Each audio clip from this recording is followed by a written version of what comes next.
this matchup early in the week on a Wednesday night. Shenanigans versus Dinner Roll. Shenanigans roster, consisting currently with a sub, is Opie in the top lane, Maya in the jungle, Coach Eggboy subbing in for Stormyon in the mid lane, ADC Bees Are Us, and support Nature Dan. For Dinner Roll, top lane, Garfield Juice, jungle, Syracuse, Zepho in the mid lane, Squints on ADC, and No Not November in the support. And we're getting into draft right away. It looks like Shenanigans is losing a ban. I'm not quite sure what for. Maybe it's late stats. I don't know. Yeah, not sure about that one, but either way, we do see the Viego band coming out. Malphite, the PMALCS, tried and true. You need a tank to be in the top lane. You pick Malphite, so yeah, exactly. You need that go button. Pick Malphite. that's it. And nothing to take away from Opie at all. Obviously, Opie a very good Malphite player. Yeah. And speaking of good at their champion, Zyra, another Zepho pick there. You know, being in that, I believe Zepho is mid lane, right? Yes, he is playing Okay. mid lane for the split. So it'll be interesting to see what this first team prioritizes here. The first pick, a Moo. Oh, we know that. We know about the Amumu. You're welcome. If they win, Maye better be sending us a message out to this game. Maye, for those that don't know, Maye played a Moo in our Mysticats games last night, both times, and won both games. So you're welcome, Maye. But he's actually unkillable in game 2. Yeah, honestly. Yeah. You know, Champ is pretty good right now. Yeah.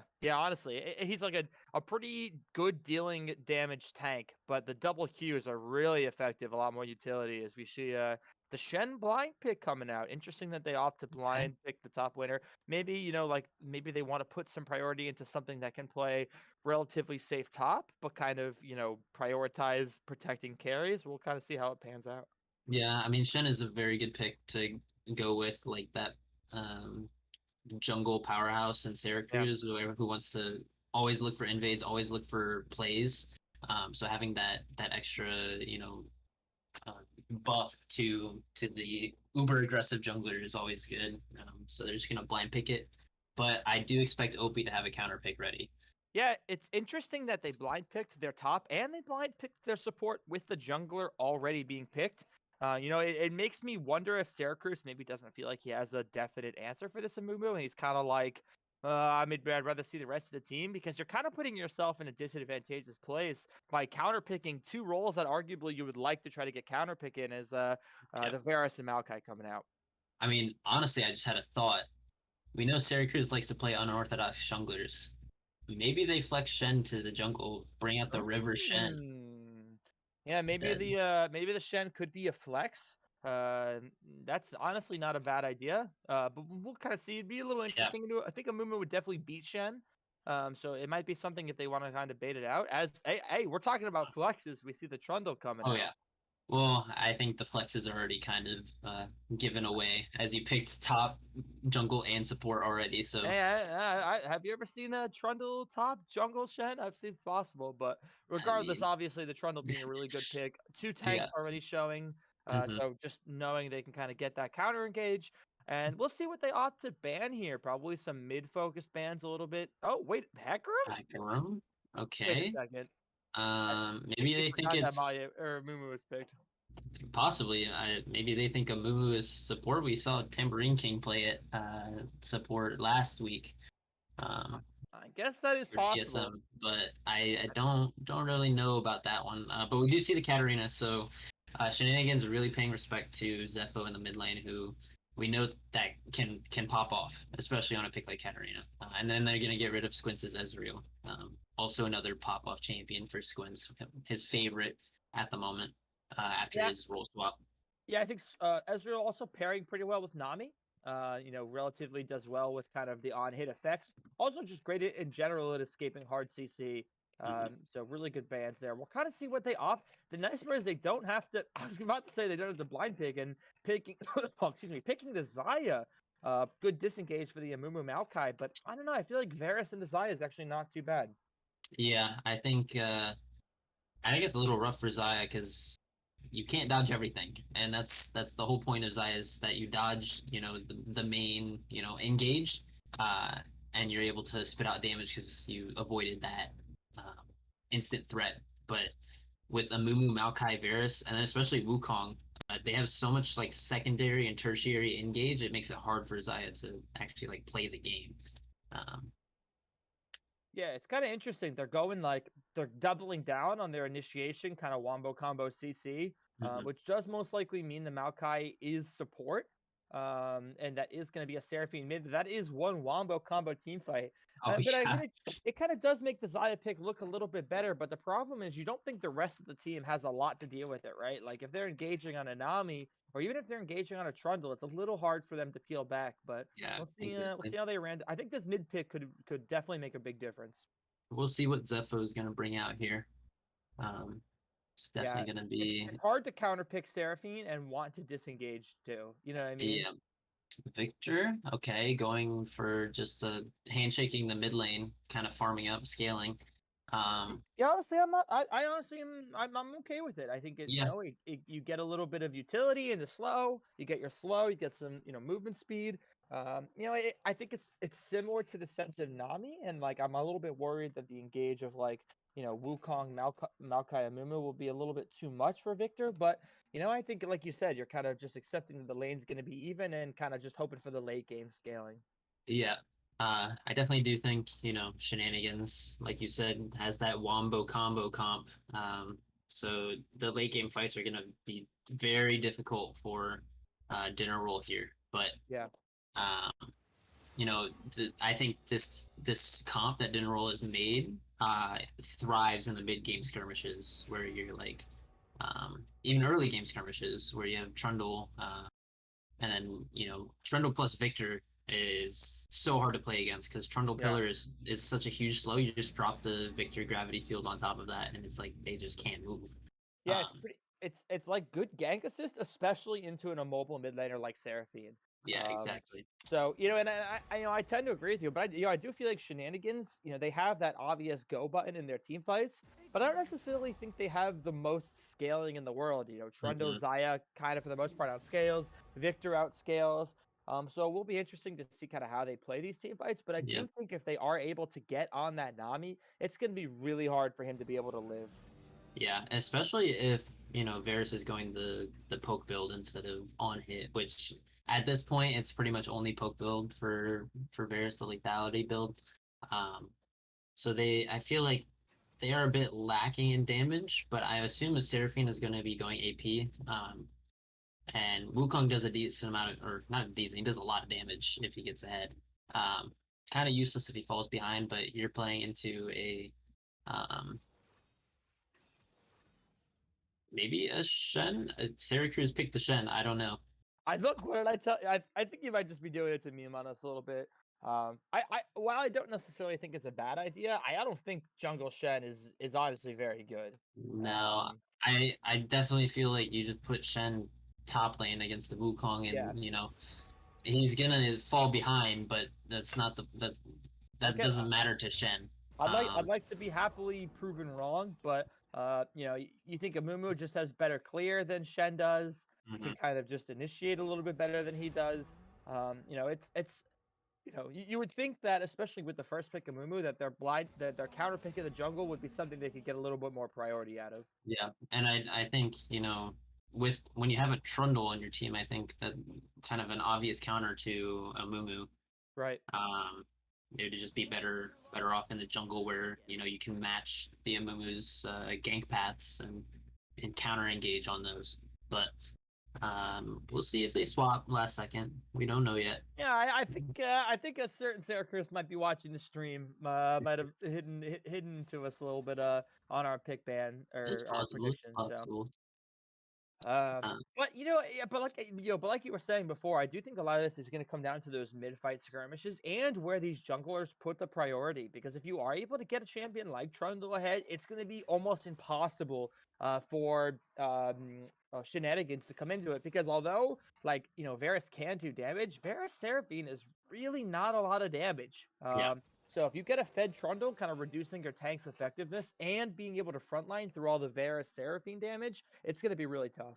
Yeah, it's gonna make things very difficult. Like Trundle just presses R on Amumu, steals all his stats, and then it's you don't have the damage to kill the Trundle afterwards. And especially like you don't have. I think the issue is that they don't have consistent DPS. They have good bursts, but into a Trundle, it doesn't really do much. Um, Yeah, and we do see the swap coming in last second, so they yeah. definitely were just doing a little bit of trolling. A little bit But of trolling. It's the PMALCS special, but it, yeah, it does make the most sense. I actually think I think if they're gonna kind of choose a person on each team to be a difference maker, I honestly think Squints is a really big difference maker in this game because, like you were yeah, saying before, Zaya known for the disengage, kind of avoiding the big initiation. There's a lot of initiation to avoid, right? yeah, Like if you're avoiding the Amumu keys, you still got to worry about the point and click Maokai W or the Wukong engage. yeah. Or Um, even like you ult the Amumu Q, or the Amumu engage, but then you have Maokai R, rolling down right. the lane. And he's just running you down. It's like oh Se- no. Seraphine's ulting you from base. It's just Yeah. hitting everyone along the way. Um, Speaking of Seraphine ulting from base, Zepho in this game, I remember last split Zepho playing Seraphine, and he just sent uh, a Seraphine R from Raptors, and it hit me while I was at our Nexus towers. It like I don't know. They need to do something about that ult because that it's is not crazy. okay. But Yeah, uh, it's yeah, obviously good times. a big drop in obviously you make up for in the utility what you lack in the damage a little bit. Yeah. And I think that's kind of why the Zaya pick will be interesting. But you could argue the same thing for Zepho. How effective will this late game victor be? But the real question is, kind of win condition for or I should say, standout potential player for Shenanigans. I'm honestly gonna give my money to Maye. I think Hmm. you're talking about that early to mid game, like you were saying before. I think if Maye can get these lanes ahead, opposite of what we were talking about with the Fed Trundle, I think it's gonna be really difficult. They're gonna have easy, consistent damage. OP has Hmm. shown he's great at finding these engages, and I think Maye could be a real big difference maker. Yeah, I agree with you there, but for me personally, I think it's OP, like the difference maker on in this game. I've played against his Wukong before, and it is not fun. I've Yeah, tried he's playing good. hyper late game scaling whatever in mid lane, and OP Wukong, no sir. um, Yeah, he he just definitely says knows what he's doing. yeah, he is very proficient on that champion, and he is very good at disrupting, your entire flow of fights and how you want to play these matchups. Um, so I'm looking at OP this game. You said you're looking at my. I do agree with you on the squints though. Yeah. He is kind of you know he's kind of on his back here a little bit. Um, if he's not able to pump out consistent DPS into this crazy front line of a Mumu, Maokai, even Wukong, it's going to make it very difficult for the rest of his team, and especially Zepho, who you want to keep alive and be that late game powerhouse. Yeah. All right. So with that being said, we got to go to our typical commentator predictions, and as well, hit us up within chat with who you guys think is going to win between Shenanigans and what's the other team name? Dinner roll. And Dinner Roll. Oh, you gotta love it. So what are you thinking? What's your guess? Dinner Roll or Shenanigans? I mean, I gotta go with Shenanigans because I know PMALCS and I know that the team fight comps pretty much win 90% of the time. So I'm gonna have to give it to them. Um, I Our good old friend Bicer in chat, the one and only Spoof calling out the 2-0. I mean, we're only talking one game here. This man's beyond that, predicting the oh yeah, straight up 2-0. Hmm? yeah, we can pause at 10. 10-second pause. Oh wait, I paused at 11. Just I'll pause. I'll start whenever you after you guys are good. Then don't forget to We'll go to realign 11. people on the scoreboard too. All right, I'm at 11. All right, you can Okay. count it down, Ryan, if you want.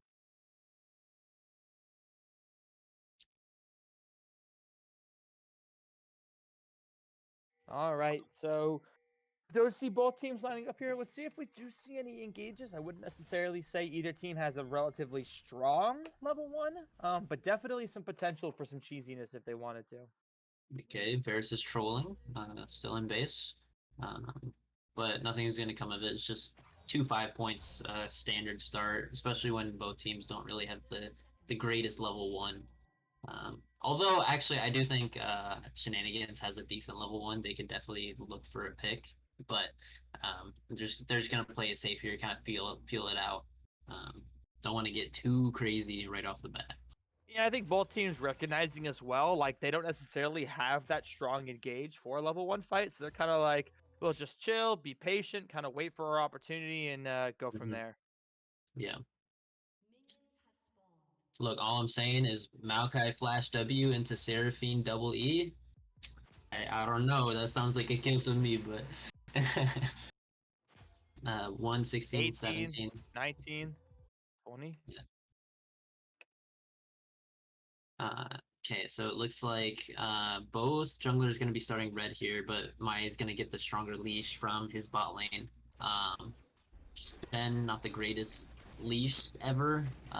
Kind of 3 Q autos, and then that's about all he does. It's a Mumu. He doesn't really need that Yeah. much of a leash. The interesting thing to note is that Oh, Trundle did start top side, and the bottom lane for Breadroll did not. Is it Breadroll? dinner roll, dinner roll. Dinner Roll. Yeah, The bottom lane for Dinner Roll did not fake a leash. yeah. So Maye does know that Syracuse is starting top side, so we'll see if they Hmm. do some vertical juggling or kind of just accept that it is what it is. Honestly, I think and I think Maya knows this. I think he's gonna path topside and play towards that Wukong. It was that strong side team lane. I mean, we have this. You know, he's able to play really safe. Yes.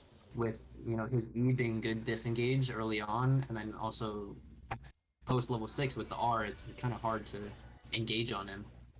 So Maya's gonna path top here. Does a full clear. Trundle not quite the full clear. Skipped Krugs. Probably Mhm. gonna look for an early bot side gank.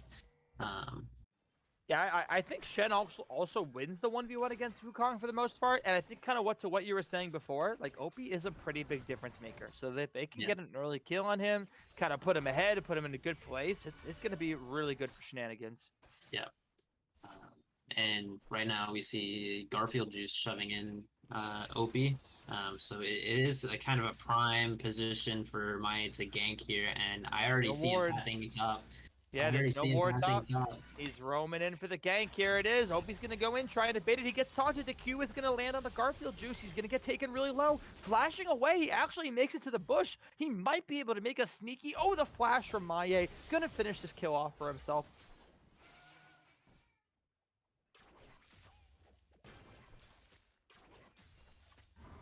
Mid here, and Egg Boy is a little far up. Ooh, the pillar onto Egg Boy, preventing him from getting away. He is going to be stunned. Oh, He does still have the flash, but I don't think he's going to be able to use it. I think he's just dead. Zepho yeah. picking up a kill, so both teams trading early kills here. Mm-hmm. Wow. That was good awareness from Syracuse there to go for that. Yeah. He realized that all the bot side camps were gone, and I mean he's going straight for the bottom lane too. He's just going for it Oh, right off the yeah, rip. he's coming through the try, so he's coming on the scene. But these are us getting taken so low. Oh. Nature Dan a great disengage onto the backline, but here's Syracuse going to queue onto BZRS and pick up the kill. Nature Dan flashing away, but I think his life is inevitable. Squint's going to get this one. So an early Wow. 3-1 kill and pretty big effectiveness from the Syracuse Trundle. Yeah. We kind of predicted the top side gank for Maye and trying to get this Wukong ahead. What we didn't predict was Syracuse just completely negating that and getting the rest, like his entire team ahead. Right. So yeah, I mean a kill on Trundle and a kill on both your carries. They're sitting pretty right now. Yeah. Already up almost 700 gold at 5 minutes. They're gonna take some resets. Squin's picking up the Noon Quiver and Trundle picking up the whatever it's called, Tiamat. And those are like really big early spikes for those two champions. You're definitely right. Like, of all the kills to get, or all the champs to get kills on, those are the ones we see. Maye coming behind Garfield Juice. He's got to be careful. There's a pretty big wave. Maye looking on this. He's walking into vision. He is gonna get taunted. He's gonna Q onto him. The bandage toss does land. Opie's gonna flash. They're gonna get the kill, and another kill going over to this Maye. So 2-0 Amumu solely from these top lane ganks. Yeah, unfortunately not exactly who you want the kill on, but I mean you'll take it. The only thing is, like we talked about, the Trundle on the other side. If Amumu's getting ahead and building tank stats early on, Trundle's just gonna steal them and Right. be even scarier. So not exactly who you want the kills to go on, but you'll take the gold, honestly, at this point. Yeah, I mean, as we saw, like kind of like in the Mysticats match yesterday, Amumu has the ability to deal an insane amount of damage while being this super tanky force, and especially with a double bandage toss stack now, like his utility is out the roof. So Yeah. definitely not the worst, as we do see Syracuse coming in mid. The pillar not quite going to land. It is going to force him to the side. Eggboy does have flash. The flashes are coming out. Eggboy getting taken down to about a 10% health. He's getting so low and No. gonna pick up the kill. The flash not gonna be used as we're seeing a fight bottom lane. Squint's doing quite a lot of damage to Bees. No, not gonna go in a little bit aggressive here, but they're just gonna leave. But either way, another gank from Syracuse working out in his favor. I just think it's super greedy of Eggboy to hold his flash there. Yes. I think it was good discipline the first time to hold your flash because you were already dead at that point. But there's a reason you saved your flash, right? That's Right, when you use exactly. it. You got Syracuse to flash. You may as well burn it. It's a 1-for-1 for the flashes, and you got Victor ult. I think that's a win if you just flash and don't die.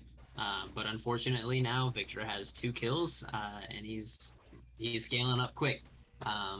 Once he starts getting those like upgrades, that's when he starts becoming scary because he can just insta shove those waves and look for roams with Trundle here. Right, and like you're saying, like if you're gonna save that flash, you're saving it for another situation just like that, where Yeah. you are getting ganked. And now because of that, we do see a super strong Victor, a pretty big win condition, honestly, for Dinner Roll. Gonna be really effective in kind of that utility zoning, and we'll see how it works out. But both teams kind of going back to a little bit of this slow plays. We do see Dinner Roll actually gonna pick up first dragon here. It is Mountain, so that's definitely not the end of the world for that team that's looking to get a little bit of tankiness behind them. Yeah, I mean, Garfield just kind of bullying OP in the top lane here, even after dying twice. He's up. It's gonna be Pensieth after OP picks up this wave, and I mean he's just slapping him with with the baton. Right. Yeah, So, I actually think Wukong does lose this matchup. I don't think I don't think it's very easy for him because Shen is just relatively good against top lane champions that have abilities that like proc your like on hit effects essentially Yeah. through auto attacks because he Yeah. can block all of that. But again, we do see a little bit of a gold lead, like a 300 gold lead coming out of those assists, and he does have the early sheen. I don't think laning phase is too much of a concern for Shenanigans. I think they are looking for that team fight and where they can kind of get Wukong to go on the back line. But you're definitely right. Garfield Juice holding his own in a lane that he's been ganked already super heavily. Yeah. Yeah. I mean, at this point, really, Shenanigans. They just want to stay even until mid to late game during that transition. If they can stay even, that's a win for them. They need to like stifle the bleeding from these Syracuse ganks, because pretty much every gank from Syracuse has been effective, and has picked up a kill or two, but they really need to play a little bit safer and kind of track where Syracuse is going, get some deep wards when you push up like this, and then you're not as susceptible to ganks. Right. Yeah, and because of that, we do see about a 1K gold lead for the side of Dinner Roll. So definitely nothing to scoff at. And a lot of this is as we see actually a fight between Garfield Juice and Opie. He's gonna proc his double ult, but Garfield Juice gonna take it super low. The Q gonna finish him off despite his flash away. So Opie kind of using that gold lead to a little bit of his advantage, getting a kill for himself. Yeah, finally popping the R, and the R is kind of the only way you're able to beat Shen in a 1v1. Because he can't block that damage or the knockup, and it gives you time to reset that Sheen passive to get those on hits with your Q. So well played from Opie there to know that he was able to take that, even though he got chunked really early on in that 1v1. Ooh, Maya coming in with the bandit shots. It's not going to land, but he is going to ult. Going to hit both of the bottom lane members of Dinner Roll. Nature Dan getting taken super low. He's going to take down a Shen ulti. Going to protect Squints from his death. Here comes Garfield Juice. The taunt is not going to land. A flash from Syracuse, but here comes the follow-up TP. Let's see how the Syracuse... TP. He does have his ult. Oh, it is Opie. Opie flashing into Squints. Squints is going to flash away, but he's going to get auto-attacked. The shutdown going down to Opie. Garfield Juice looking like the next person in line. A Seraphine ult going to land on both members of Dinner Roll. Double kill for this Wukong as Zepho going to sit in the back line. But overall, an insanely good team fight for Shenanigans. Yeah, and now Shenanigans is in the driver's seat after that play. That was really well played for them. Nature Dan being the only casualty in that fight, and they pick up, I believe it was 4 kills over the course of that entire skirmish in the bot lane. Yeah, it was. And pretty much all of the kills are going on to those 2 difference makers we talked about in the pregame on Maya and Opie here. And Opie just completed Sunder. So yeah, he is extremely scary at this point. And Shen has really no chance in the side lane at this point. Yeah, that's the thing. It's like, well, first off, number one, there's no chance in how Maya is playing a movement tonight if it wasn't for us telling him to play a tank last night in Mysticat. So, we are sorry, Dinner Roll. This is kind of on Mysticat so far this early game. Yeah, this is the caster's win. I will call it for giving Maya the info that he needed to pick up a move here. But like off of that though, the biggest difference maker as we see Opie and Garfield Juice actually trading and Garfield Juice coming out ahead. Biggest difference maker here though is now Opie has damage for his, or excuse me, Maya has damage for his initiations. Like he has that Wukong damage, he has the double ult, so it's gonna be tough. And I think that's the one thing we talked about pregame is like, sure, Shenanigans have a lot of tanks, but they don't really have a lot of damage. So with this Wukong being able to get ahead, it's going to be so tough for Dinner Roll to respond to these engages. Yeah, exactly. All right. And like I was talking about, in the pregame was like you have the instant engage with like a Maokai or an Amumu, but you also have that secondary and tertiary engage with Seraphine and Wukong on the back end of that after the side of Dinner Roll blows, the abilities that they have to get away from those engages, like Zepho's Cleanse, Squints' ult, even the Exhaust or the Tidal Wave on Nami. You have those tools to kind of just be like, well, we blew what we had and we don't have anything left. Right. So it's gonna, they have to play this well. They need to use kind of like the bare minimum to avoid like that. Oh man, both Opie and Coach Eggboy going in hard. Double ultis used from Opie, not going to be able to get the kill, and Opie going a little hard, but that's 2 ults, the Seraphine and the Wukong ult used from the side, and the Maokai ult actually used from the side of Shenanigans, and no kills to show for it. Yeah, and that was kind of what I was alluding to, was like using the bare minimum to get out alive. And that's exactly what happened there. We saw Squinch just sidestep the Seraphine ult, and then he was able to use his ultimate to dodge Wukong and Gale Force away. Now No Dot did use both his flash and exhaust, so you definitely would call that worth. But it's kind of interesting, and kind of like what even Super Hogate said in chat, like after Nami gets Shirelia's, it'll be a lot easier. You would think so, but the problem is all it takes is one ultimate from the side of Shenanigans landing for the rest of the team fight to land up. Like if Amaya can find one bandage toss, one ultimate, or Opie can find one engage, because there's so much wombo combo, it's so hard to get around. So I think they honestly just need to wait. They got to scale a little bit, get some items, and kind of just pray for kind of an over initiation by maybe Opie. Yeah. If you're able to pick up these shutdowns on the Amumu and the Wukong here, that's gonna be very good for them. And especially if you can get that on your carries. The Ooh. bandage toss on the no non-November. Here comes the ultimate for BSRS, the two-man ultimate from Maye. He's trying to tank Syracuse and Garfield Juice, but Trundle just steals his resistances, but it doesn't matter. Here comes the rest of the team. A great Q by BSRS. Gonna pick up the kill on Syracuse. Garfield Juice taken down to like 10% health. BSRS is gonna try to chase it. Here comes the Q. It's gonna land. Oh, it Juice doesn't at a kill. slither of health. Just gonna walk out of this. But looks like in the end, I think just a trade of kills for both teams and a Rift Herald to dinner roll. Oh, excuse me, to Shenanigans. Yeah. They got the shutdown onto Maya that I was talking about. So that was a good influx of gold for them. Yeah. Unfortunately, they lose a member and they're losing the Herald. So depends on what they do with the Herald. At this point, it's kind of even Yes. in the exchange. If Shenanigans gets a good Herald off though, that definitely puts that skirmish into their favor. Yeah, I think that fight definitely shows just how effective the subjugate is from the Trundle because, you know, like we saw in the Mysticats game 1, there was nothing to deal with tanks. But Trundle does a lot better at dealing with this Amumu when he's able to pop that subjugate early, as we see a flash from Nature Dan. But the subjugate just makes it like so Amumu can't do as much as he normally would.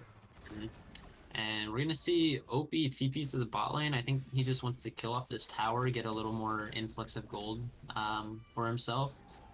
Maye hovering him down here, and then Squint's just gonna pick up the wave afterwards. So, you know, Dinnerroll is doing what they can to just farm up and get some items into their carries, who are, you know, fairly strong. They're both at least even with their opponents, their lane opponents rather. Yeah, they definitely outscale. So the longer this game goes, the better it helps them. You know, but like, you know, these Rift Herald kind of exchanges and stuff like that. And I do think two dragons being over to the side of Shenanigans makes things a lot harder for Dinner Roll because now they want to try to scale for that late game, but the dragons are here. As we see Syracuse coming in and not much is going to... Oh, wait, Maye's going in even though the rest of his team backed out, but it does not matter. The Shenel's going to come out. No November is going to get taken down. A two-man ultimate from Maye onto Zepho. He is going to get taken down. Opie is diving the turret. Syracuse is going to get a huge shutdown on him, but not before a double kill for Bees Are Us and a little bit of pressure here for Shenanigans. Yeah, and really good discipline from Maya there to hold the ultimate until after he already gets the 2 Qs. Okay. A little bit of must be some miscommunication there. A little bit off in timing of ults, but you know, regardless, no harm, no foul. Both players walk out of there with nothing done. Yeah. Garfield Juice going just a little aggressive. Yeah, unlucky. Little too aggressive there, but you know, I think he's kind of trying to. If he landed the taunt, it would have been a little questionable. But I mean, they're just so far ahead. Yeah. But yeah, that fight, really good discipline from IA to hold the ultimate, the Curse of the Sad Mummy, until after he had gotten the second Q off to gain the distance to get in there to land that 2-man ultimate on the back end. He didn't use it instantly to get the pig onto the Nami, and saved it for the secondary engage on the other members that were trying to save their teammate. So really well done there. And they were able to pick up a few kills off of it, and the mid tower. So that really opens up the map for them too here, as third dragon's coming up, and it's going to be an Infernal Soul. Yeah, Opie also did use the Rift Herald top, so it's going to be a little bit interesting. Garfield Juice does not have his ult. He does have TP, as we see Nature Dan trying to go for a little bit of engage. Not much is going to happen, and actually, Syracuse is going to get taken solo. He's going to die, and a nice pick by Egg Boy and the side of his team kind of there it up. And I think this is an uncontested third dragon. Yeah. And what I wanted to talk about before that. Oh, wait a second. Opie going in on the back line. He's trying to do what he can. The double ultimates, the blast cone, actually going to help Squints out. But a second ultimate down from Opie onto all 3 members of Dinner Roll. An amazing engage by the Opie Wukong as they turn back to the dragon. That was pretty nasty. That was an insane engage. Yeah, and it's a little questionable at first because the blast code, you're like, all right, good flash by Squints, but like you were saying before, good discipline from Opie from holding that ultimate. Yeah, and before that play even happened, I wanted to talk about, Opie drops the Herald top lane and just instantly walks bottom towards Dragon, and then Shen's by himself dealing with the Herald, doesn't even get an opportunity to use his ult because he's trying to save the top side. He does get a tower for his efforts, but that's not going to be enough, especially after your team getting wiped in the bottom lane and then picking up the soul point for an Infernal Soul later on. Yeah, and I think that the idea of the Dragon Soul is we're seeing top laners trading a little bit here. Opie's got to be careful. He doesn't have his ult, as Maye is also going in on Zepho bottom. Garfield just going to land the taunt. He's going to pick up the kill onto Opie here eventually. That's 600 gold going over to Garfield Juice. Not what you want to see if you're rooting for shenanigans. It's little. Oh, wait a second. We're seeing a desperate Baron play. This is a classic Syracuse call, the 20-minute Baron, even when you're behind. Yeah, this is really risky. They are pinging Mia's. I think they know what's happening. Looks like Nature Dan is going to come and check this, and it does look like they are going to leave. Yeah. I mean, it's a good look, especially when you're this far behind. You're down 4K gold at 20 minutes. You have full vision control, so you can look for that play, and then really good from them to just instantly disengage from the Baron to and not look for a fight that they can't win. Yeah, and I think it's a good idea to at least try it. You have to kind of bring yourself back into this a little bit. They have a pretty good lead, but also good discipline for them to disengage there, right? Like that's kind of a situation there where less kind of organized teams commit to the Baron and then really get behind. So. Yeah. But it is going to take a little bit for them to definitely get back into this one. Yeah, and I think that's a good call in general. Just a good play to make when you're behind. Like, as long as you said, like you're disciplined enough to back off the Baron. Because if you are able to sneak that Baron, that brings you right back into the game. Yes. That's an instant 1,500 gold for your team plus the what is it, 3 minutes that you have Baron for? 3.5? I honestly, I should know how long it lasts, but I don't. But that is a good play that you can look for. And if you're disciplined enough to disengage when the team spots it out, there's really no harm, no foul in it. Yeah, we'll kind of see how shenanigans handle these next couple of minutes here. We do not have Dragon for, let me check, another 153. Yeah, another 2 minutes. So these next couple minutes here are going to be a little bit interesting as we see a really nice ultimate from Coach Eggboy picking up the kill, and the bandage toss going to finish it. The Shenandoah is going to come down to the Squints. Squints does have a stopwatch, so he is going to live. He uses the ultimate afterwards. He actually is going to snare Nature Dan under the tower and pick up a return kill for himself. So a 1 for 3 in favor of shenanigans. I think they might look for this Baron. Yeah, the only member you lose is the PMALCS support, and he's not super integral to this team fight. He's definitely helpful, but you have your main team fight core already here, and the damage to do this Baron. Oh, we could see a potential steal. Oh, Maya gonna steal that with the smite. Good smite. And I think that kind of team fight there, like, honestly, you got to give credit to Squints. A greatly timed stopwatch and then an ult, which without that probably wouldn't have picked up any kills. Like, Nature Dan was going to live. But again, it just shows how far ahead, the side of shenanigans are. They find that one engage from Eggboy. They pick up a kill. Maya gets the amazing bandage toss over the wall. And it's just, all you need is just one of their initiations to land for them to have enough to get kills. Mm-hmm. I do want to give credit to BZRS there because he was the one to initiate that fight with the Verisar. That's true.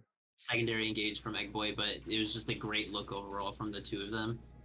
And they instantly blew up Syracuse and not November. And it looks like Dinner Rules, they have the control of the Dragon right now.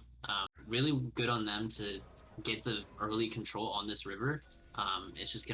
It's still going to be extremely hard for them to do anything about shenanigans walking in. Yeah, the Chain of Corruption gonna miss, but they are gonna engage on the Garfield Juice. This is a separated fight, but Garfield Juice is gonna get taken down. Oh And my a god! humongous follow-up ulti from Seraphine onto the Curse of the Sad Mummy. An incredible engage by Shenanigans, and that is going to be Infernal Soul. Yeah, Shenanigans is just playing these fights like beautifully. They're doing exactly what they need to do in these fights to pick up the kills that they need onto the important members. And with a Baron and an Inferno Soul, I believe they're gonna crack open 2 inhibs here. Yeah, it is looking extremely tough for the side of General to come back into this one. But really just an unbelievable team fight there. A great engage by Maya. And honestly, you know, as much as we've seen these engages, the encores from Eggboy tonight have been phenomenal. Have Yeah, really been on point, always following up his team's initiation and just across the board doing a great job. yeah. He's angling his encores. Oh my. Oh no. No, not November dropped to 33% HP off of 1 Varus Q. Well, he lived. It's all that matters. The Yeah. damage is just a number. Oh man, that's a little scary though to know that can happen. Um, no, but yeah, as you said, Eggboy, his ults have been incredible. He's Yes. angling them perfectly to land on multiple members, multiple key members at that, to pick up the kills they need. Yeah, the unfortunate the unfortunate part, you know, I think we're actually at a point in the game where Didn't Roll actually are at a point where they can kind of scale a little bit and actually start to kind of be a force to be reckoned with. You know, they're getting the kind of 2.5 items here. The problem is, as we see Maya a little bit aggressive, the wave is going to come in from Nami, but I think they're just going to leave. Um, but the problem is that Infernal Soul makes it so that they kind of just always have damage. Like this team Yeah, of 3 tanks and 2 utility carries has damage because they have Infernal. yeah, and what we talked about before the game with the lack of damage on this team is kind of thrown out the window with an Infernal Soul. Um, Yes, it just gives exactly. them that extra boost of damage that they need to kill off the carries pretty quickly. As we saw, 1 Varus Q uh, chunked the Nami to 33% HP. So he hurts a lot.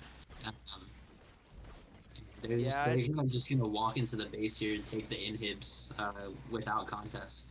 yeah, without Nami Tidal Wave, it's a little hard for them to get this initiation, as we do see Maya going on to Garfield Juice. Mofi actually gonna get taken kind of low. BZRS getting jumped onto by the Trundle. Syracuse gonna get taken low. BZRS gonna be godlike, picking up the kill despite the Shed ultimate. Another kill for a godlike Seraphine as well, as the inhibitor is gonna go down, and this looks like it's going to be game 1 going to Shenanigans. Yeah, a little maybe miscommunication from General there. Syracuse flashed in, and the rest of the team was when the rest of his team was backing up. So he didn't really get the fight they wanted, and when the other team is this far ahead, Oh, it makes it hard. But GG's game 1, very well played from Shenanigans in those team fights, and honestly, just a pretty clean game overall. yeah. Yeah, they played their team fight well. You know, we talk about relatively easy comps to execute in PMALCS, and they picked one of the easiest, but also executed, you know? Yeah. And so really big shout out to them. They played their team's win con, and they played around their teammates' engages, which I think was really big. All right, All right. so I think we're gonna take like a small 2-minute break here while we get the lobby loaded. We'll lock and load this player of the game poll. I gotta use the bathroom, so if anybody wants like a soda or a water bottle, I'll bring it back for you. Just let me know in chat. Yeah, But I'll be yo, right can back you really pick quick. me up a drink? Yeah, what do you want? Uh, Let me get a Coca-Cola. A Coke? All right, sounds good. You're 19, so you can't drink. That's we'll be back.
And welcome back to week 2 of the PMALCS. This is game 2 of Shenanigans versus Dinner Roll. And uh, what we Yeah, hold saw on a from second. Before we jump into this, why do we only got 5 people that filled out the straw poll? Come on, chat. What are you doing? Go vote. It was an True, awesome game one. It deserves these guys to get votes on them for who was MVP and who was not. People love to whether or not the MVP really means much in the grand scheme of things. It's fun to be able to go do the interview. So please go take like the 20 seconds and go vote. yeah, definitely go vote. But as I was saying, what we saw from game 1 was a pretty clean game from Shenanigans. Yeah. They picked a comp that they knew they could execute well, and they executed it well. um, so it was a pretty clean game. By the end of the game, they were up like 10, 12K, and they were just able to run down the base in about 28 minutes. And what we're gonna see here from the bands is an instant adaption from Dinner Roll. Ban Yeah. the Amumu. Yeah, yeah. Again, you're welcome. That's that one win is our the Mr. Cat special. But it is interesting to see kind of how, like you had just said, that is an adaptation. They did ban the Amumu. I'm curious what they opt to pick instead here. What is this first pick Mhm. priority? What do they want to play into what a team that they know is going to go kind of 4 tanks, and they're going to pick the not in November but September Nautilus. Yeah, That worked out, yeah, right? yeah. You got there at the end. Stumbled along the way a little bit, but we got there. Um, no, yeah, they're gonna pick up the Nautilus himself. And I mean, it's a fairly safe first pick, especially when you don't really want to show your hand early on. Um, it's just kind of a standard tank engaged support. Oh, do it. Do it. No way they lock in No Draven. chance in hell, dude, but I No hope they chance do. they lock in Draven into Nautilus. Okay. Um, Oh, the blind Gwen. Okay. okay. Um, I Not a do bad I pick. I do kind of like that, but they're gonna pick up Uh Lee Sin. Okay, so Okay. my issue with this right now is that I think Lee Sin is a great. I don't think Lee Sin's a bad champion. I think he's a good pick.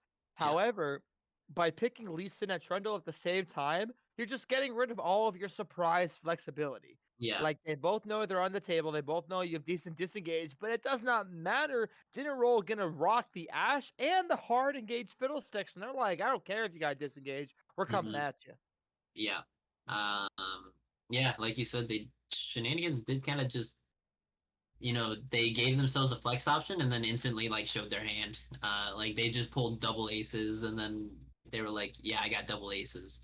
Um, so and they just showed their hand. They're locking the Lee Sin. We know who's gonna play Lee Sin. It's gonna be Maya. So the Trundle is either gonna go top or support. I don't know if Nature Dan plays Trundle support. So I'm assuming it'll go to OP I'm up in the pretty top lane. sure. I think that's more so a. I don't know. It's hard to say. I guess it could be Lee Sin jungle. I also think it still could be Trundle jungle. As we do see the Wukong band coming out, so they do think it is not. Neither of those picks are going top lane if they think it's a Wukong ban. Although we Mhm. did see Dinner Roll last game ban Hecarim when a Mumu was already chosen. So I don't know if that's too much of an indication of kind of who's going where. Yeah. I mean, they're at this point they're just banning the entire comp from last game that Shenanigans had. Amumu, Seraphine, and Wukong are off the table. Um, uh, and Shenanigans, they pretty much did the exact same bans up until the Shen on the R5 ban. Um, Yeah, so and I think Shen obviously, as OP would like as you saw and OP would agree with, it wasn't the easiest to beat in lane. Despite a yeah. couple of ganks, he was still kind of tough to trade with him. So definitely a little bit of a comfort here. Let's see what they opt to blind pick here. Do they reveal where this Trundle Lee Sin is going and pick support? No, they're gonna pick Ooh, Vladimir. So kind of a triple flex to be honest between all three, kind of going anywhere. And yeah. Shenanigans up to a little bit of Shenanigans. Yeah, the Vladimir an interesting pick. Yeah. Um, I Fiddlesticks kind of shits on Vladimir a little bit. But if you are able to get that pull off and avoid the chain CC from Ash and Nautilus afterwards, as we're gonna see at Vagar, uh, don't Ooh. honestly I don't agree with that pick into a Vladimir. That's probably going mid lane. Um, because Vladimir, if you cage, Vladimir just pools under the cage. So, uh, kind of a couple interesting picks. Mm. I don't really see, a Wait, Poppy. clear. I don't really see a clear win con on either side at the moment. I think I'd have to see this last pick from Shenanigans to kind of make out what would happen in this game. Yeah, I'm Uh, still curious where these shenanigans champs are going. Like, who is the jungler? Is it Trundle? Is it Lee Sin? Is it? I assume it's Tom Kench top. It could be Tom Kench support. Um, it could be a I why. It could be yeah. But the interesting thing is you're kind of talking about like that Vladimir, but kind of being able to get around Vagar stun.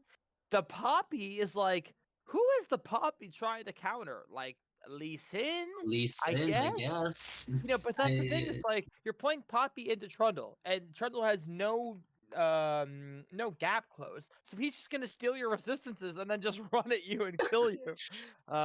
So I think DR kind of had a little bit of iffiness there, but I also think Shenanigans got a little crazy in their flexible here. I honestly yeah, don't think Tom Kench is a very good support at all right now.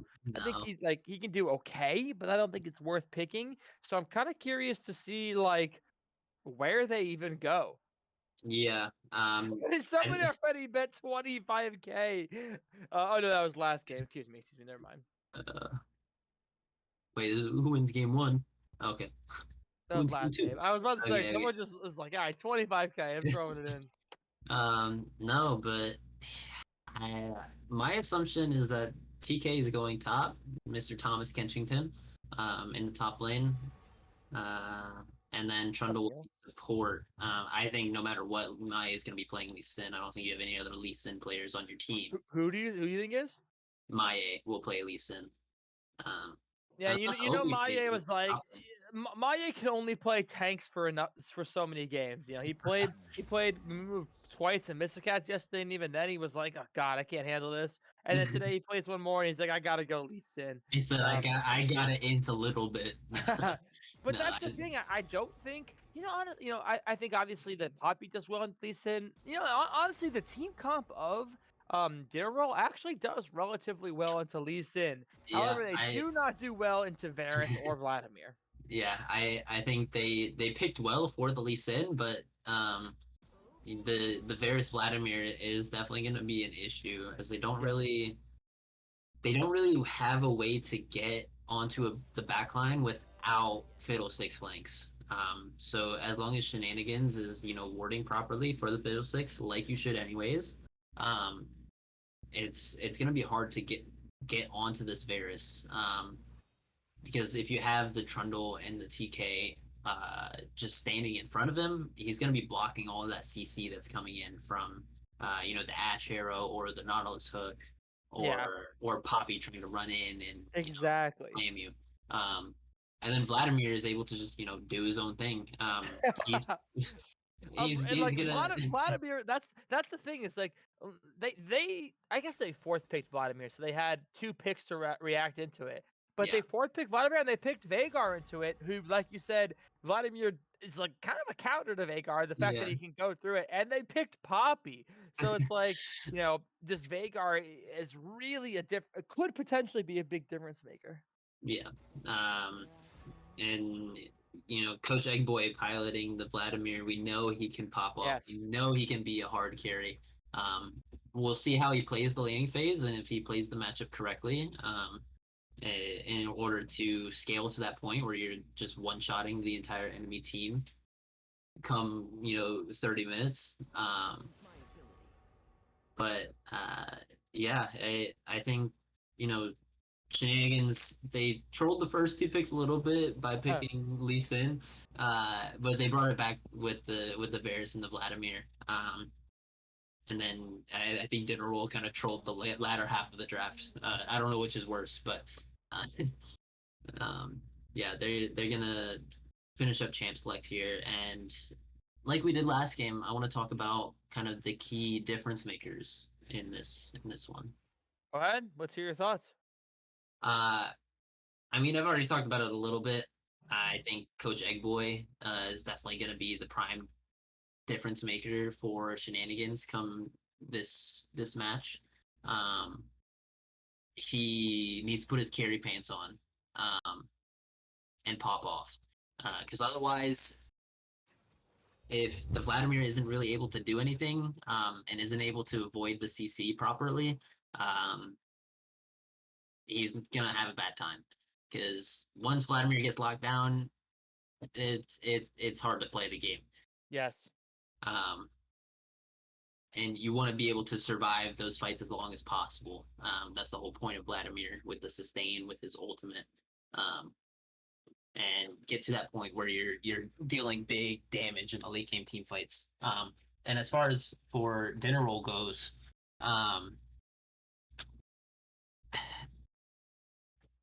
I'm kind of torn between Zepho and Syracuse here.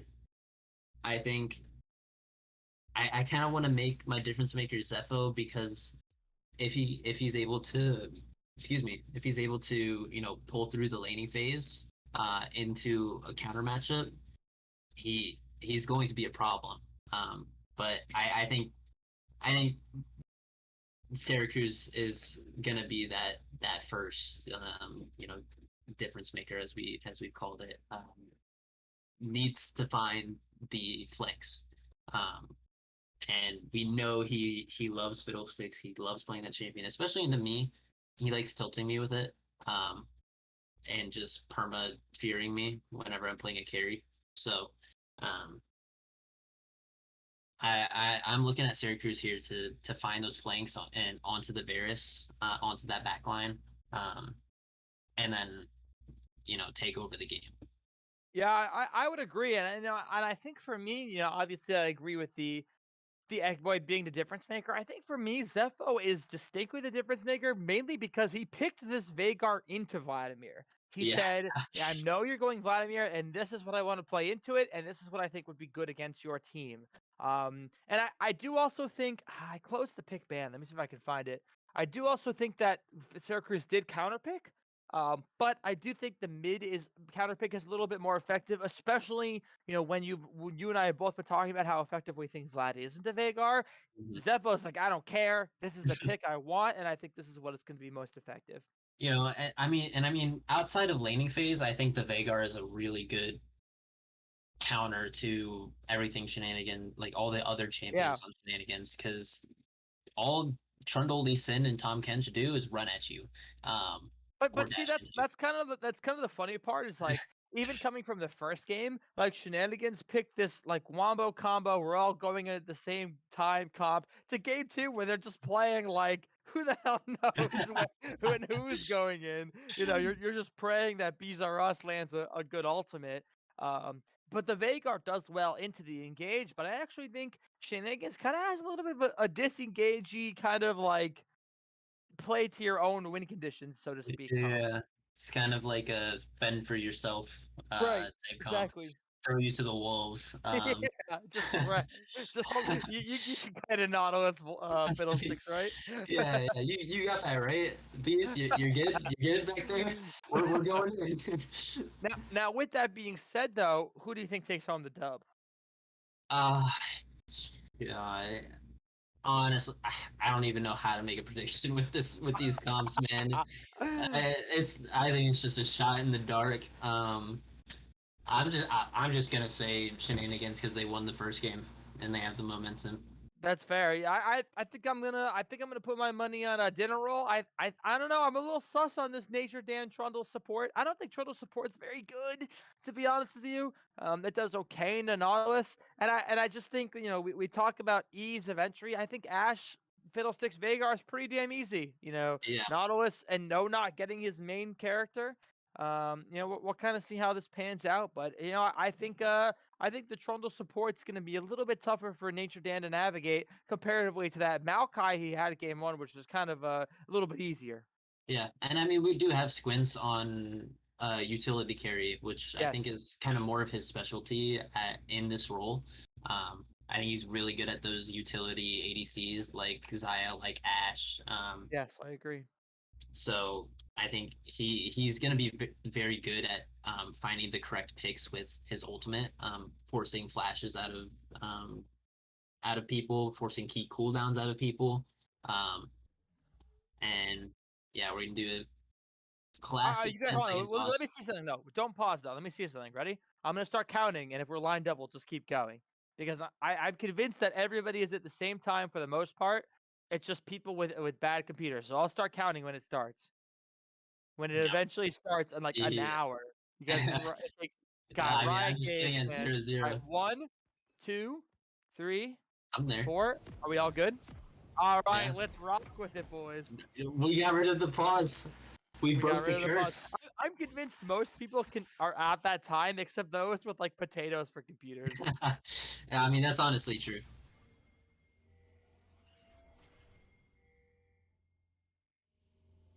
That's fair. Don't use your logic with us, Ryan. All right. All right. All right, we're gonna That's see true. a cheeky little invade here, Oh, and they're going the long they way are around the unspotted. river. This could potentially be really, really good for them. They are totally unspotted. Varus is the first one that's gonna have to dodge this. So, Oh, oh, are there they going? comes the no not. They see the Varus. He's immediately Do gonna it. walk away. Does he flash? Oh, he doesn't Oh, flash, but he burns the flash of Bees Are Us. And honestly, you take that's that any day. that's best case scenario. I Yes. thought I thought usually you just insta blow flash on Nautilus and just trade it. But I mean, good discipline there to find the correct angle and know that you can hit that hook. Um, Yeah.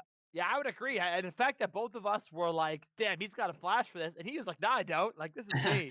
yeah, It just shows how much knowledge he has on this champion. yeah. But now the real question is, how do they capitalize on that flash burn? Hmm. Oh, and both junglers starting topside. Both bottom Ooh, laners are gonna see a quick fight here. Oh, a nice hook, but that's a little bit it. But how often do you see both junglers starting topside? Not often. not often. Well, it is fair that Syracuse starts topside. He doesn't need a leash on Fiddlesticks. True. He's I believe right now he's doing the double camp. Um, excuse me, with his W. Um, so, um, he's sitting pretty up there, and I think this is really good for them to uh, path towards this bottom lane. I think it's smart from both sides because as Syracuse, you want to punish that flash that's down, and Maya, he wants to be there for the counter. Right. So I think it's really smart from both sides to understand that bot lane is the priority at the moment. Yeah, nice hook on this level 2 no knock. Gonna take Niger down to half health as Opie actually gonna get taken pretty low himself. He's gotta be a little bit careful here. Hmm. But in the end, no kills, just a little bit of trading. Yeah, and I mean, I've noticed. I mean, just from this early levels, like Garfield Juice is like really pushing Opie's limits here in Yeah. lane, in the 1v1. Like he is winning trades hard. At that really good trade from Egg Boy in the mid lane, Yeah, uncontested. This gets Yeah, electrocuted. complimenting kind of like Garfield low juice, even in game one, like you said, like his laning phase has been really solid. He knows his trade windows, he knows when he has the advantage. But the same thing to Egg Boy, as we saw a really big trade there. And you do not want to lose trades to Vladimir. If you're losing trades to a champion that sustains in lane, you're really putting yourself in a tough situation. So Hmm. it's always fun to see laners in the league that really know how to kind of capitalize on their kind of lane advantages. Yeah, exactly. Um, and Garfield Juice is getting this early shove in.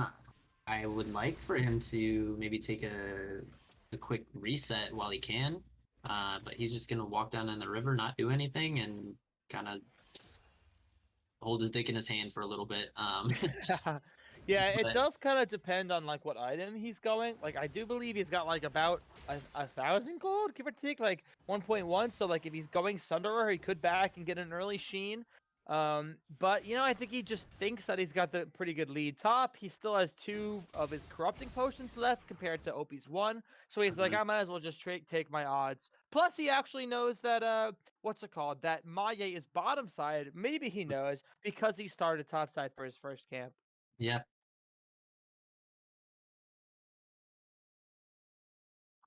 Okay, we're getting word that stream is frozen. We're gonna let it run for a little bit. Let us know when it. No, Nope. I didn't. Where are you at? I can pause at 4:30. Yeah. Okay. I'll pause at 4:30. Pause at I am 4:30. also paused at 4:30. Okay. All right, that works. Um. Okay.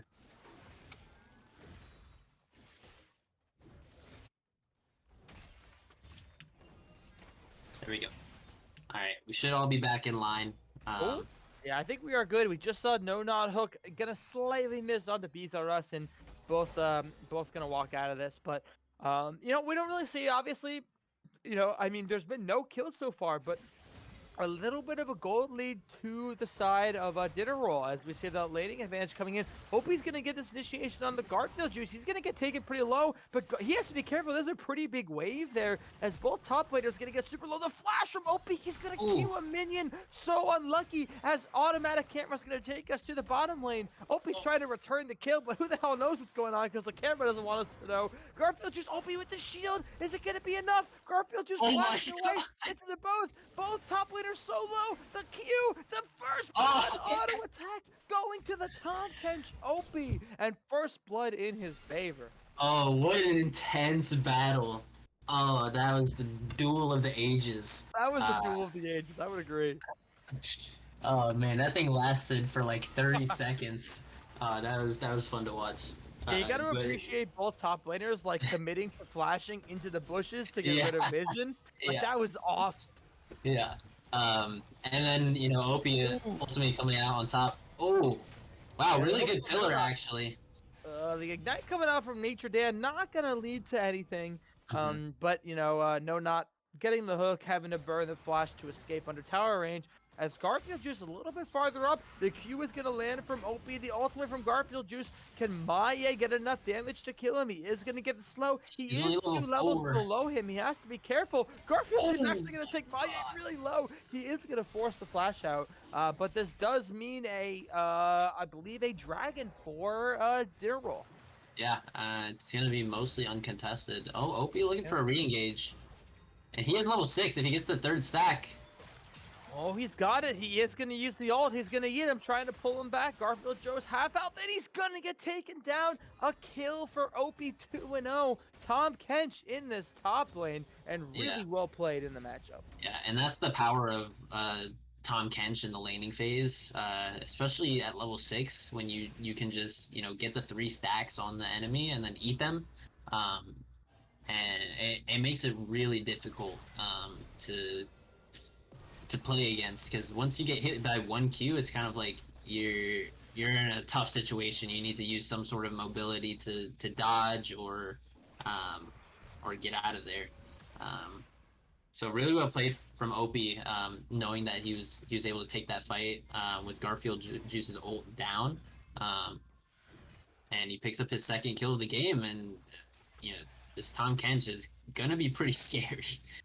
Yeah, he's I think that's the funny thing about Tom Kench too, is like every single person, no matter how many games you play against Tom Kench, is so underrated against him, because you're like, damn, he can't possibly be that tanky and do that much damage, and then he's always that tanky and does that much damage. So but a nice escape here from Maye, as gold is actually now in favor of Dinner Roll. So bringing this one kind of in their favor, mainly due to that top lane difference. Kind of seeing about a 900 gold lead there alone. That's shenanigans, by the way, not Dinner Roll. Oh, shenanigans, my bad. Yeah, you're good. No, yeah, really good reaction from Maye, just an instant ward hop away. And I mean, everything else other than top lane is just kind of static. They're kind of shaking, especially mid lane where you're playing 2 scaling champions. You're just kind of handshaking, just farm up, scale up. to see who's the bigger man in the late game team fights.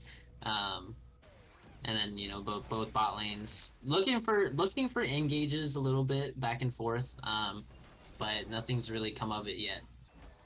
As we've yet to see really any jungle pressure from each of these, from Maya and Syracuse. Syracuse been really power farming though, highest CS in the game. We did see Maya pressure a little bit top. Obviously he wasn't directly involved with the kill. However, I think indirectly he was a little bit. Yeah. But you're right. I mean, we haven't seen Syracuse gank at all. He has the highest CS in the game, or tied for the highest CS in the game. So we'll see kind of when these get to these team fights, what this Fiddlesticks is going to do. Mm-hmm. Yeah, and I mean, he's already got the tier 2 boot, so he's really, I think at this point, he's going to start looking. Oh, nice nice ultimate there from Garfield Juice. He's like, see you later. I don't want you to dive into me. But it doesn't matter. The Rift Child's going to be used. They are going to get at least 2 plates off this.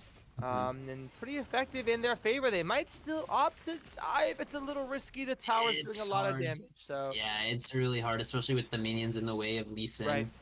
And Tahm Kench, honestly, to hit the Qs from both champions. But Maya's going to look for a little bit of an invade here to see if he can pick anything up, but nothing's there. So he's kind of losing a bit of time. Yeah, and speaking about that Syracuse being strong, he's going to flash in, get the Squints kill, and a double kill for Squints. An incredible enchanted crystal arrow for him, and it looks like a double kill and maybe some damage onto this bottom tower. Yeah, Eggboy does force the flash on the other side in the mid lane though. But yeah, I mean, like we talked about, like Syracuse has been power farming. He is strong right now. He was almost he is tied for the highest CS in the game. And he finds a perfect angle to get that gank. Yeah, follow-up flash from OP. Garfield's just going to get taken low. He is going to die, and OP showing some extreme strength here on this Tahm Kench pick. Yeah, the Thomas Kenchington popping off. You'd love to see it. Thomas the Kench engine. Honestly, OP showing why that's a good nickname for him. Yeah, and he's going to pick up the 4th plate on this tower. Man, the gold difference between these top laners is it's at 1.6k right now. It's a bit scary. And Tahm Kench being, level 10 already, plus the amount of gold that's been put into him. Oh, but Squints gets caught out by a great pillar from Nature Dan. Yeah, a really good pillar, honestly. Yeah, knowing that Squints' flash is down, Maya's there to back him up, and they pick up an easy kill. But yeah, no, this Tahm Kench though, it's gonna be very scary with the amount of resistance and health and the regen too. It's a lot to deal with, especially once he starts grouping with the rest of the team. Yeah, I think that's the thing too. That's interesting about Tahm Kench is he's going to be really tanky, and he does have he can go Merc Treads, right? Because Ashe, although obviously being their AD threat, is more of a utility AD. Mm-hmm. He is mainly single target damage. So if they are able to kite him out long enough and give a little bit of space to Zepho and Squints, it's definitely doable from the side of Dinner Roll. But man, Shenanigans have a really good lead in their favor. Yeah. Just kind of scaring them off a bit. Let Squints farm safely.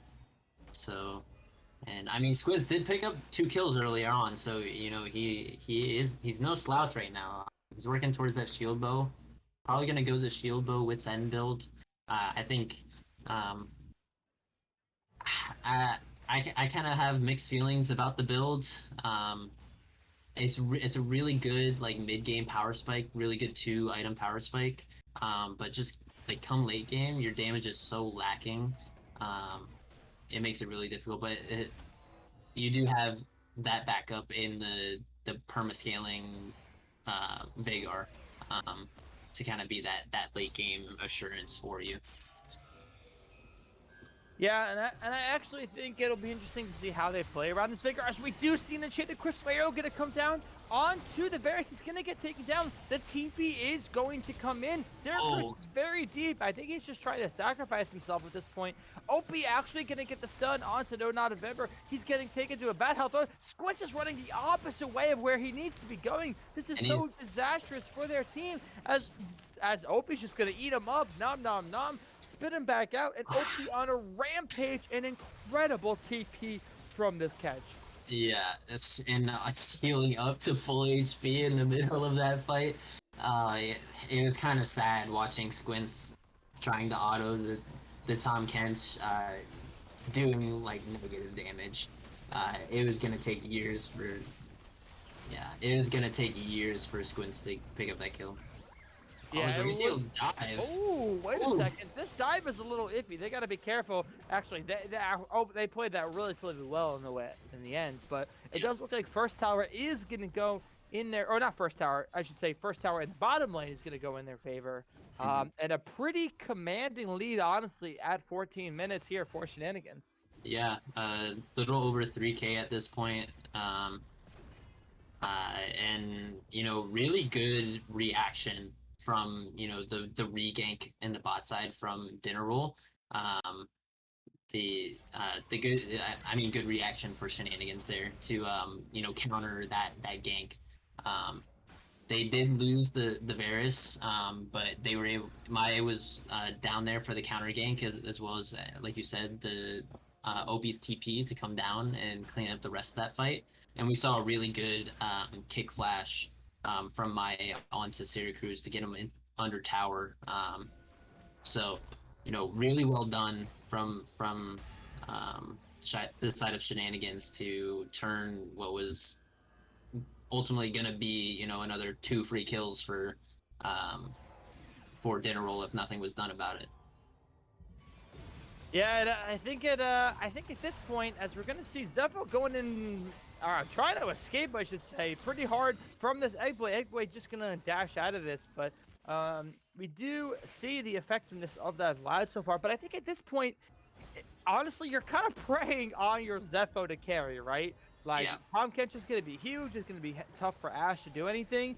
As we see Opie kind of just trolling around a little bit, having a good time. But you're kind of preying on these Vagar stuns and just overall damage to just really be your carrying factor. Yeah, Tom Kench goes where he pleases. Yes, he does. 4-0 with a 400 gold bounty on his head. Yeah, and like you said, like with Zepho is really the only assurance in this game at this point.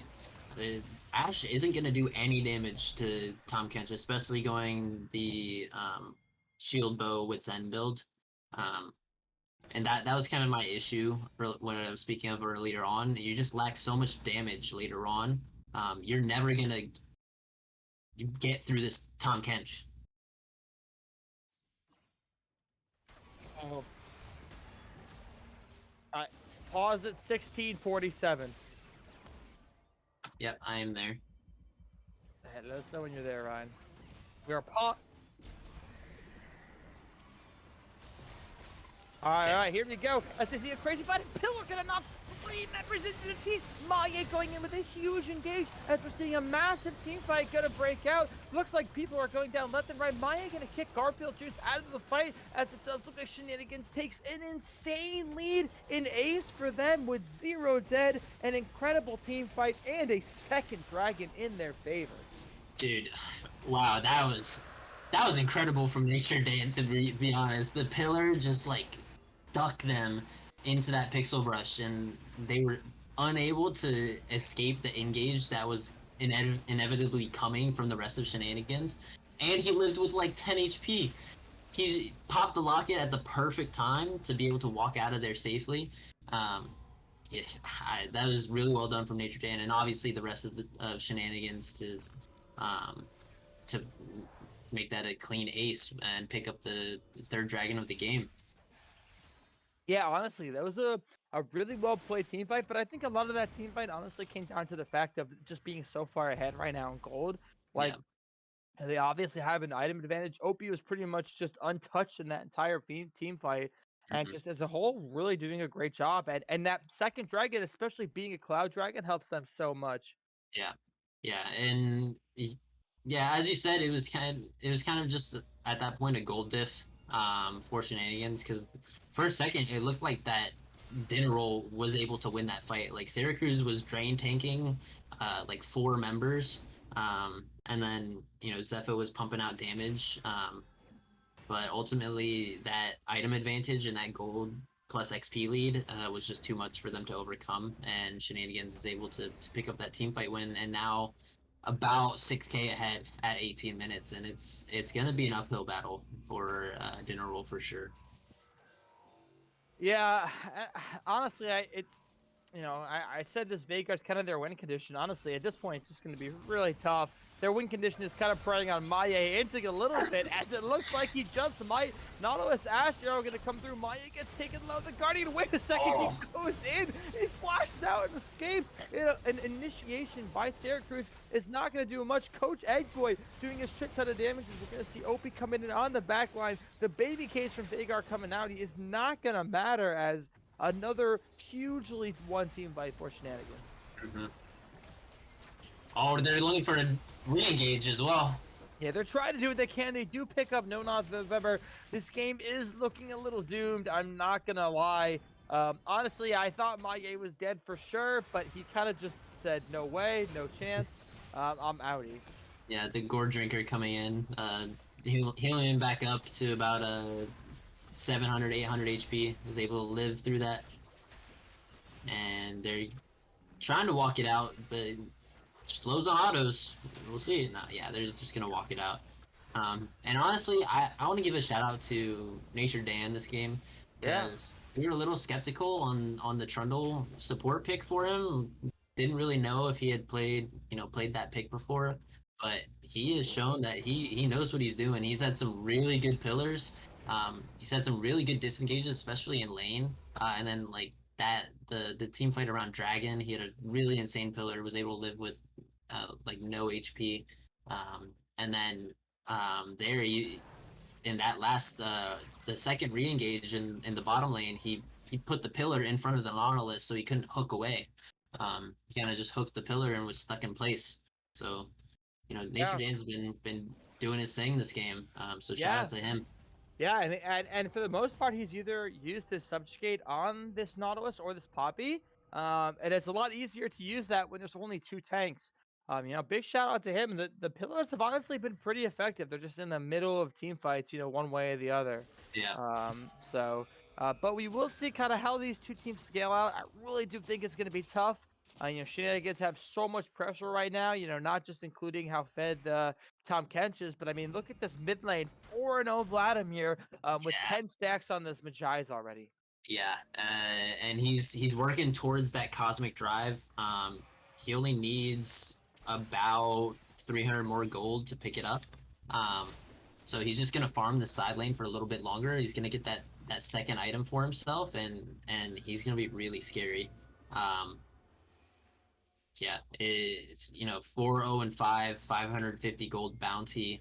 I mean, the entire top side of Shenanigans unkilled, all have huge bounties on them. So they played this game really well. A lot of solo kills from OP, some good kicks from Maye, and Coach Eggboy doing the damage that he needs to do, and is required of him. Yeah, being super, super effective here, as we are going to see them kind of, oh, wait a second, I like this call from Dinner Roll, going for the Baron. Is there, no, never mind, they're not. They're just like, we're off it. It's 22 minutes in. Some Mia pings coming out. Yeah, no, I actually really like this. They were trying to bait, ooh, close hook. They were trying to bait Shenanigans into walking past that bush. Like, they started the Baron just to instantly hop off of it, so they forced Shenanigans to come to them, and which is exactly what Fiddlesticks wants. He wants to ult you out of vision and just fear all 5 of you. And I mean, yeah, they're gonna start it up too, because Shenanigans is on the other side of the map right now, taking Dragon. Yeah, the problem is I don't think they do this nearly fast enough in No. time that Shenanigans are going to be able to respond to this. Opie is still ready. He's got a pink ward on it. They know they have to leave off this. They have to get out of here right now. Opie's trying to go for the engage. Oh no, this could be disastrous, as they are actually going to back out. So 3 dragons for the side of Shenanigans. Soul Point is in their favor, and they they're gotta be a behind little bit careful as Maya is on the back line. Wait a second, Maya getting taken very low. He's gonna kill Squints though. He's gonna kick him. He's not even gonna die. Nature Dance slaying No Not November himself. Eggboy unstoppable. Zepho, the next one could go down, and this does look like it could be a Baron for the side of Shenanigans. Yeah, and that, yeah, Maya just like knowing that he's so far ahead that he's able to just go in 1v3, get stunned up by the Vagar cage, and still, you know, kill Squints on the back end of it. Yeah. Maya is the king of doing stuff where you're like, what the hell is this guy do? Oh, he lived and got a kill. Yeah. That's the Maya special, and Lee Sin really accentuates that as well. Yeah, it really a Maya champion in general. Yeah, for real. And you know, he has 17 of the 21. He's participated in 17 of the 21 kills this game. He's been all over the map.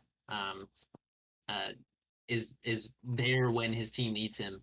And yeah, he got a solo kill on Squints in the middle of 3 people. So that just shows how far ahead these guys are right now. It's over 11K at this point at 24 minutes. It's just looking rough. Squints is only on 1.5 items, and yeah, if Dinner Roll finds a way to come back from this, it might be the greatest comeback of all time. Honestly, yeah, at this point, it's a 12K goal difference. It's looking horrible. I mean, they're trying to make this happen on Opie, but Opie kind of just laughs it off and walks away. He's so tanky, it doesn't even matter. So they're running at him. Literally just like 3 people trying to chase them down. The TP's coming out from Eggboy. Oh no, this is not looking good. The enchanted crystal arrow is going to land, but I don't think it makes that much of a difference. Syracuse going to be the next one taking down, as it does look like they are going to push onto this into this inhibitor. Another kill for Eggboy. That's a 6-0 Vladimir. Maya also legendary, 8 kills on his name. Garfield Juice, the next one to go down, 0-5 in the game. So unfortunate, as Shenanigans, they might actually end right now. Yeah, and Opie going back to full HP after 3 people are like flashing onto him, blowing all their ultimates, like, and I mean he's still half HP after diving towers and everything, and honestly just another extremely clean game from Shenanigans, looking really dominant so far in the split, and currently standing solo at the top at 4-0. Yeah, really good job to them, and 2-0 for them on the day, and just all around really good team cohesion. You know, like we talked about how game 1 they had a pretty straightforward, you know, we're going in kind of comp. Game 2 a little bit differently, but you still see that team cohesion, that kind of teamwork that they had in game number 1. So really big shout out to them. Yeah, it's just overall really clean, really well done. It was a fun series to watch. And now we gotta get this game 2 MVP poll going. I do believe Maye was game 1 MVP. I could be wrong if the poll was updated since I last looked. I'll go look right now. No, Maye did win game 1 MVP, so we will see game 2 MVP. Regardless of game 2 MVP, we will be playing Smash Brothers after this. So if any Justin Rhodes or anyone else in chat is interested in playing, please let me know. But either way, who would you give your game 2 MVP to? I don't want to give it to Maya twice in a row. That's just gonna boost his ego even more. I honestly I think it's Opie. Just like the solo kills in the top lane, and just being an absolute menace, just the entire game, going unkilled, doing an insane amount of damage, second highest in the game, behind Maya. On a tank champion. Like, I mean, we know that Tom Kench does a lot of damage as a tank, but like that's still impressive to do the second highest damage, especially with when you're on a team with Vladimir. Yeah. So Yeah. my vote's gonna go to Vladimir and OP, Varus. and yeah, because he created that lead for himself, and then took that lead across the map and extended that and used that lead to help his team create leads. So and yeah, great TPs as well. Like just well played by OP. Yeah, I would have to agree. You know, I think game one I gave it to Maye because I think a lot of the lead that Shenanigans and OP had came through Maye ganks. But I think Mhm. game two, OP found those solo kills himself. You know, I think the gank kind of helped with a little bit of pressure, but it was OP doing the work. It was OP finding those kills. Mhm. And that's not to say, honestly, like my second guess would honestly be Egg Boy. I think he played really well. Yeah, But I think Maye or Opie was just such a threat and just such an effective force on this Tom Kench that it was just really hard to deal with. So really great yeah. job by him. And like I said before, shout out Nature Dan, played that game really well. Um, but yeah, my vote's going towards Opie. Um, and currently he's up 6 to my ace 2. Um, and Nature Dan's gotten a vote, so um, recognition there. But it does look like Opie is going to be our second MVP. So I think we could probably just jump into player of the game one if yeah, that's all right, everybody. yeah. So if game 1 MVP Maya and game 2 MVP Opie wants to hop into player of the game with us, we will be waiting. And other team captain if you want, Syracuse.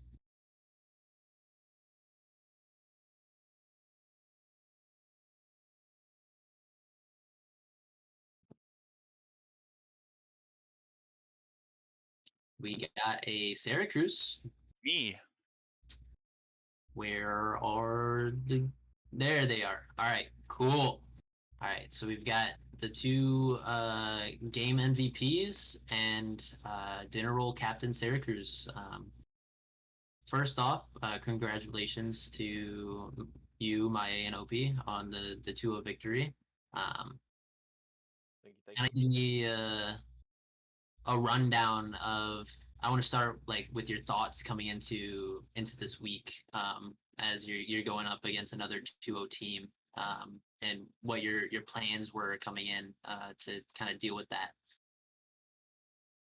Well, we looked at basically what Dinner Roll played in their first 2 games, and tried to see what made them successful in those series, and then decided, okay, we can, take away some of those picks, contest some of those picks, whether that be Trundle, Mumu, whatever.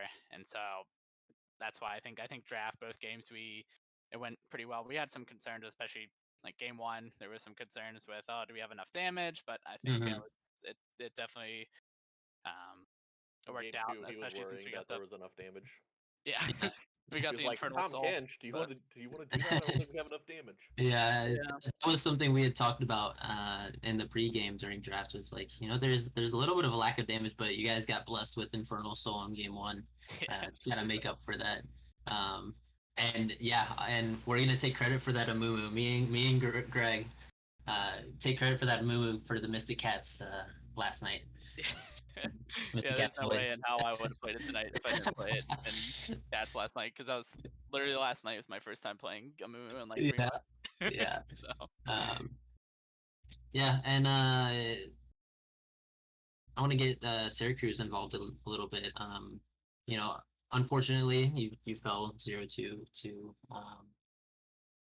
tonight. But I want to kind of hear from you if you kind of what the team is feeling and like maybe some motivational things that you can or educational things you can take from this match into the future.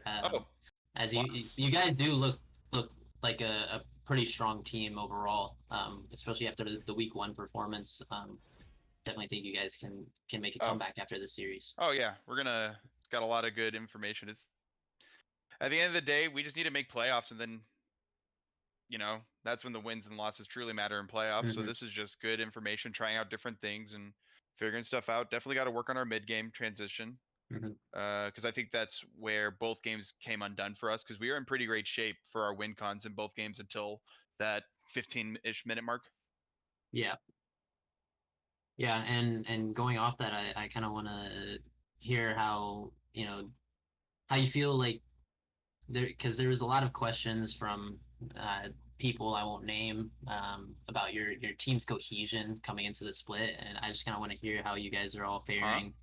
Um, it, What? I mean, you have the yeast, you have the flour, and it all mixes together. Like, I think it's pretty hard to undo a dinner roll once it's made, you know? that's true. I'll give you that. Uh, but let me take it back to um, let me take it back to Opie here. Game 2 MVP, or sorry, game 2 MVP. You played a clean series overall. Like your Wukong game 1 was fun to watch. You found some good engages, but kind of take me through the laning phase in game 2 where you picked up a bunch of solo kills and just kind of took over the game.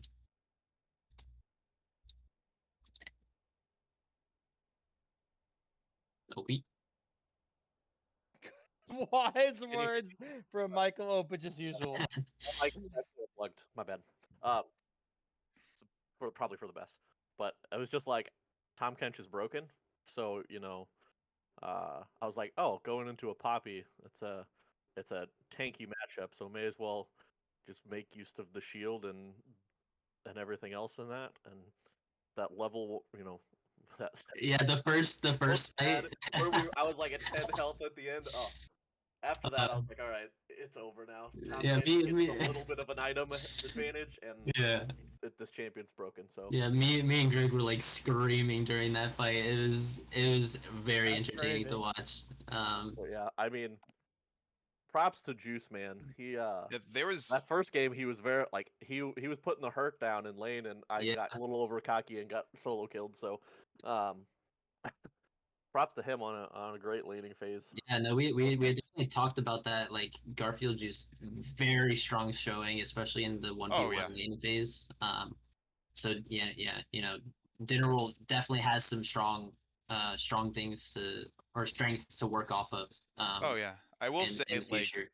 it felt like outside of us kind of working some things mid game, like if a couple of things went just a little bit different, it feels like it'd be a totally different game. Not necessarily a W for us, but like definitely a different game. Like, there were a couple Yeah. of things that are really close. Yeah, there were some fights.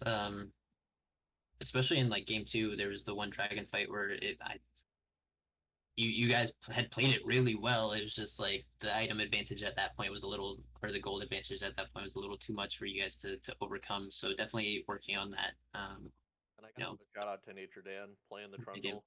Oh yeah, we kind of doubted it at first, but he got, and I think the thing that just turned the game was that one dragon fight where we were coming in and he pillared the bush and interrupted the I was so fucking mad. Ult.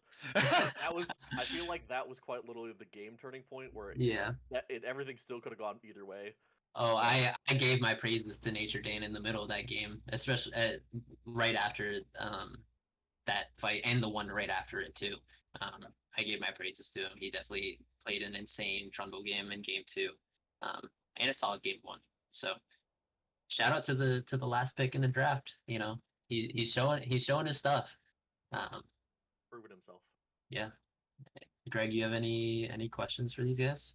No, I mean, I think my only thing is Maya, my PayPal info, I could shoot you that over Facebook so you can send it to me for playing Mumu, because there's no chance in hell you were playing a Mumu if I didn't say anything yesterday. So you can go ahead and PayPal it to me, and I'll follow up with you later this week. I'll do. Cool. No, I mean, in all seriousness, no. It actually was I think the scores might not have been super close, but they really were pretty well played games, and I think you saw some potential out of both teams, so it was definitely some entertaining series. So thank you guys for giving us a good show. Yeah. And thanks for casting. Appreciate it. Yeah, of course. And I think that will do it for our first match of week 2 of the PMALCS. We'll catch you on Sunday for the quadruple header. Oh God. The classic PMALCS, yes, the quadruple header on a Sunday. So we'll catch you then. Speaking of which, homies, please, if you need to commentate, if you need to stream, please reach out to Ryan. Like, Yes. Adrian and I are. I don't know about Adrian, but I am not on a casting team. We are both free tonight and willing to cast. Literally, if you could all just cast or stream a singular game in the season, it would make the world of difference. So please reach out to Ryan. Seriously, he's doing a great job putting everything together. I mean, this man consistently, like when people have not been free to stream, he is the one that does it. So if you're free, please just cast or stream one singular game. It makes a world of difference, especially if you play tonight for Sunday. It would help a lot. So Yeah. always think of the greater good as much as you can. And if you don't, Greg will ban your account because Yeah, I'll ban you. It's coming. Yeah. We'll catch you Sunday. Peace out. See you then. See ya.